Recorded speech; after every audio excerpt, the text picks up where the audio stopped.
অতীতের কথা ভেবে কষ্ট পাওয়াটা হলো আবেগ, আর অতীত থেকে শিক্ষা নিয়ে সামনের দিকে এগিয়ে যাওয়ার নামই হলো বাস্তবতা। যদি তোমার শত্রুর সাথে তোমার বন্ধুকে চলাফেরা করতে বা মেলামেশা করতে দেখো, তাহলে ভাববে তারা দুজনেই তোমার শত্রু। একজন হলো প্রকাশ্যে আর একজন গোপনে। কথা বলা শিখতে মানুষের মাত্র 2 বছর লাগে, কিন্তু কোথায় কি কথা বলতে হয়, কোথায় কি কথা বলা উচিত না, এবং কোথায় কিভাবে কথা বলতে হয়, এটা শিখতে মানুষের সারাটা জীবন লেগে যায়। ভালোবাসা যদি শুধু দোষারোপ, তাচ্ছিল্য, অবহেলা আর চিৎকার হয়, তাহলে সেটা ভালোবাসা নয়, সেটা বিষ।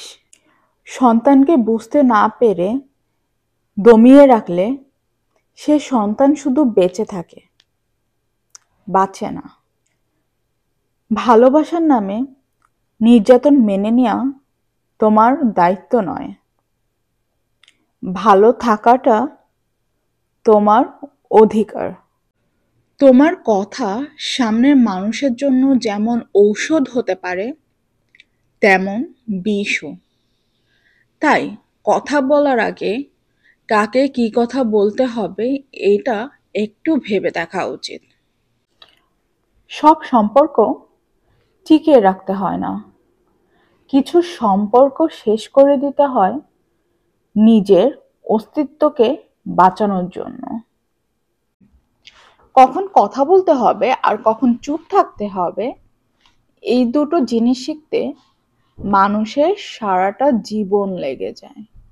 সরল মনের মানুষেরাই সাধারণত বেশি প্রতারণার শিকার হয়ে থাকে, কারণ তারা ভুল মানুষের উপর বিশ্বাস ও ভরসা করে ফেলে।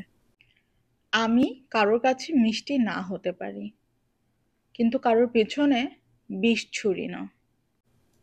একটা গভীর সত্য হলো, আমরা যদি জানতে পারতাম যে মানুষ আমাদের পেছনে বা মনে মনে আমাদেরকে নিয়ে ঠিক কি চিন্তা ভাবনা করছে, তাহলে মানুষ চেনা বা তাদের সাথে মেলামেশার গল্পটা একটু অন্যরকম হতো। ভালো লাগার থেকে ভালো থাকার চেষ্টা আমার কাছে অনেকটাই বড়।